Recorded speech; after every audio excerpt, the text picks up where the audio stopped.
Cantonment में है, आप बताइए। आप ना दीजिए फिर, अगर आप लिए तो आप ना दीजिए। नहीं ना पाए, नहीं ना पाए। पूछे कॉपी दे दीजिए हमें, कब के आज कॉपी दे दीजिए।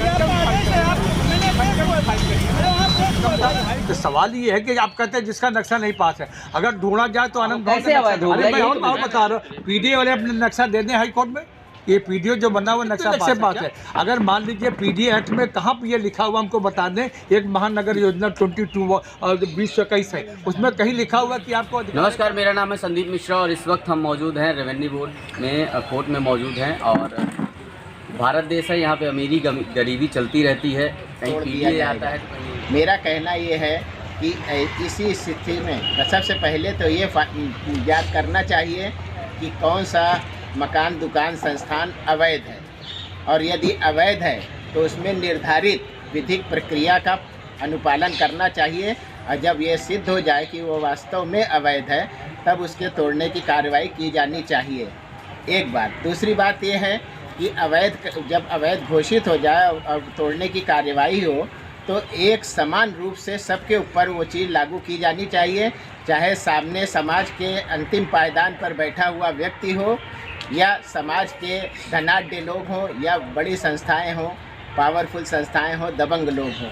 सबको एक दृष्टि से देखना चाहिए और इसका एक पैमाना होना चाहिए कि वो किस तरह से अवैध है। यदि सड़क के चौड़ीकरण पे इंक्रोचमेंट किया गया है तो उस जगह का साइट प्लान क्या था, सरकारी योजना के अनुसार सड़कों को कितना चौड़ा होना चाहिए। यदि उतनी चौड़ी हैं और आवश्यकता नहीं है तो बजाय उन्हें ध्वस्त करने के, उन्हें रेगुलराइज करने के लिए एक मौका दिया जाना चाहिए, उन्हें चांस देना चाहिए। एक विज्ञप्ति जारी करें, समाचार पत्र में वो क्या बोलते हैं, विज्ञापन दें कि जो लोगों का भी अवैध है वो निर्धारित समन शुल्क देकर अपना नक्शा पास करा लें। और प्रयागराज विकास प्राधिकरण को इस पर विचार करना चाहिए, शासन भी इस पर विचार करे, क्योंकि सबका विकास और सबका साथ ये नारा है हमारे माननीय मुख्यमंत्री जी का।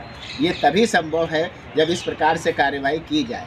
सर, एक उसमें और है कि जिसका नक्शा सही नहीं होगा। नक्शा किस तरीके से सही होता है?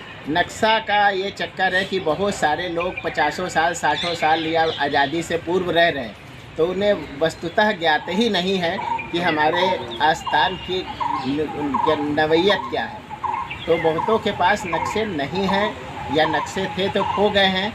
तो ऐसी स्थिति में प्रयागराज के विकास प्राधिकरण के रिकॉर्ड से या नगर निगम के रिकॉर्ड से पहले उन्हें मौका दिया जाए कि वो देख लें कि अगर उनका नक्शा था तो उसकी डुप्लीकेट प्रति उनको उपलब्ध की जाए निर्धारित शुल्क लेके, जो भी सरकार चाहे।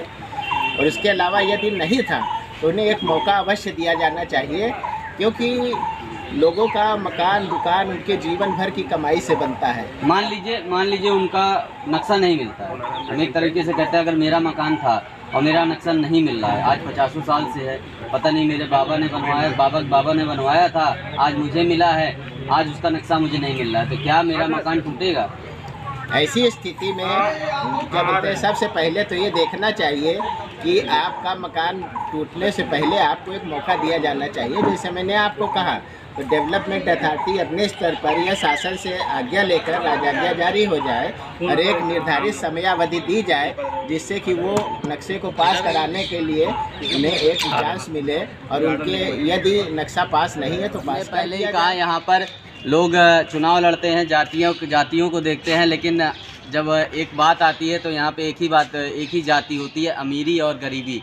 तो यहाँ पे जो सर ने कहा अमीर ये गरीबों के लिए हैं, सर विजय चंद्र श्रीवास्तव जी हैं, इनसे जानते हैं। सर, क्या कहेंगे इसके बारे में? देखिए, ऐसी अत्याचार, ऐसी तानाशाही मैंने औरंगजेब के कॉल में भी नहीं देखी। आज पीडीए 12 मार्च को एक विज्ञापन दे करके ये कह रही कि शहर में जितने अवैध 50,000 से अधिक मकान बने हुए हैं और जिसका नक्शा नहीं पास है उनको मैं तोड़ दूंगा। मैंने एक मिस्टर आलोक पांडे जी हैं, पीडीए में जो प्रवर्तन अधिकारी हैं, जो 12 सालों से एक ही पद के शहर में बने हुए हैं, उनका रूप अधिकारी के रूप में नहीं है, बल्कि मैं उस शब्द को यूज़ नहीं कर सकता, क्योंकि मैं एडवोकेट हूँ, मैं इस शब्द का यूज़ नहीं कर सकता। अगर उनकी संपत्ति की जांच कराई गई तो अरबों रुपया का उन्होंने इलाहाबाद के लोगों से कमा लिया है और डराव धमका करके। सवाल ये है कि आप ये करें, जिसका नक्शा नहीं पास है, जिनका अवैध है, उनको हम तोड़ देंगे। अवैध की पैमाना क्या है आपके पास में? मैं आपको बताऊं, सड़कें शहर में कुछ सड़कें 70-70 फीट चौड़ी उसको आप तोड़ रहे हैं, कुछ सड़कें भी 50-50 फीट है उसको भी तोड़ रहे हैं, लेकिन जो गलियां 10-10 फीट की चौड़ी उसको नहीं तोड़ेंगे, क्योंकि वहाँ पर बड़े बड़े लोग वहाँ रह रहे हैं, वहाँ पे बड़े बड़े लोग रहे हैं।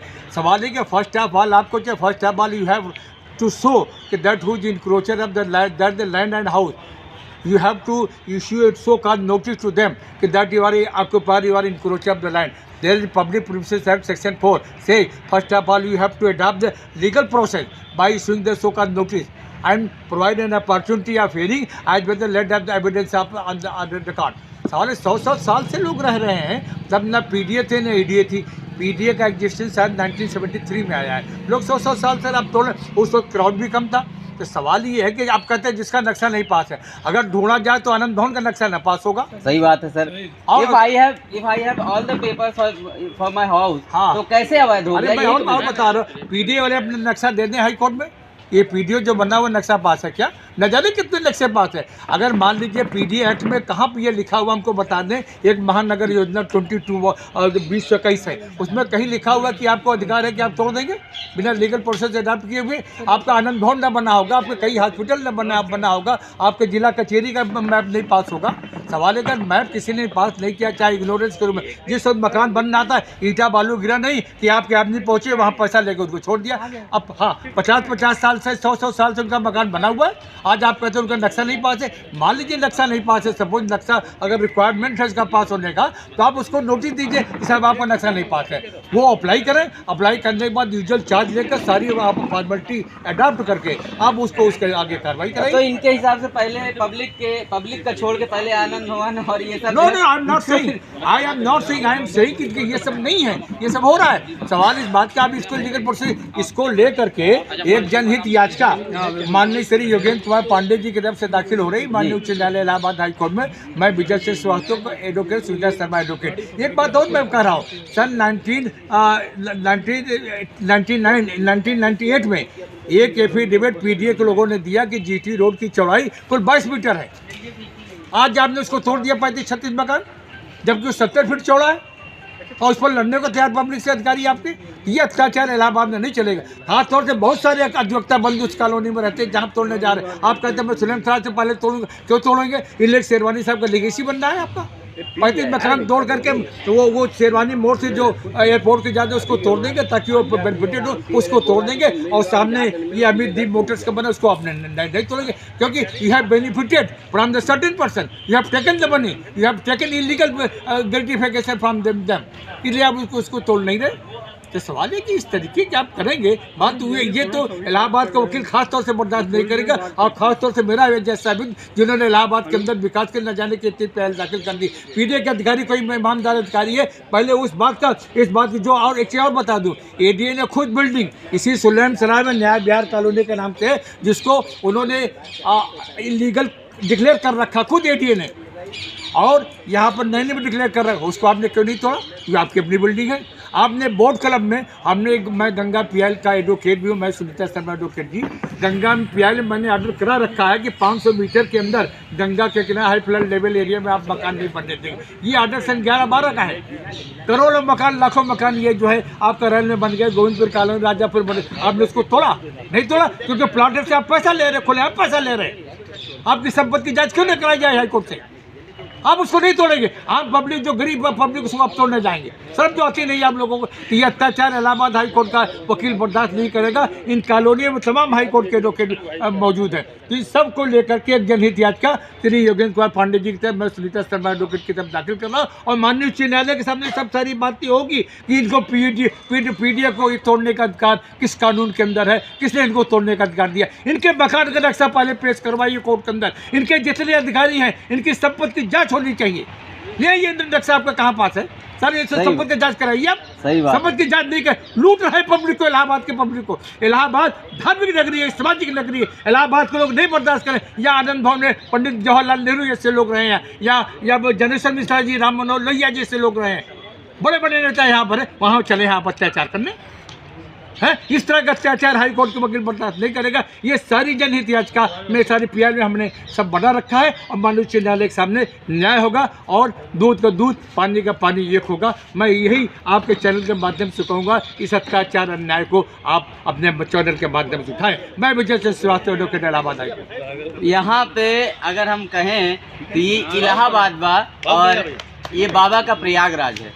यहाँ पे अगर आप गलत काम करने जाएंगे, अवैध काम करने जाएंगे तो आपका इतिहास खोद दिया जाएगा। यहाँ पे जो हमारे हाई कोर्ट के एडवोकेट हैं, जो अधिवक्ता हैं, वो बर्दाश्त नहीं करेंगे। आपका इतिहास खोद के अब आपको ही बताएंगे कि आप कितने अवैध हैं। धन्यवाद। यहीं से स्पाई न्यूज़ से संदीप।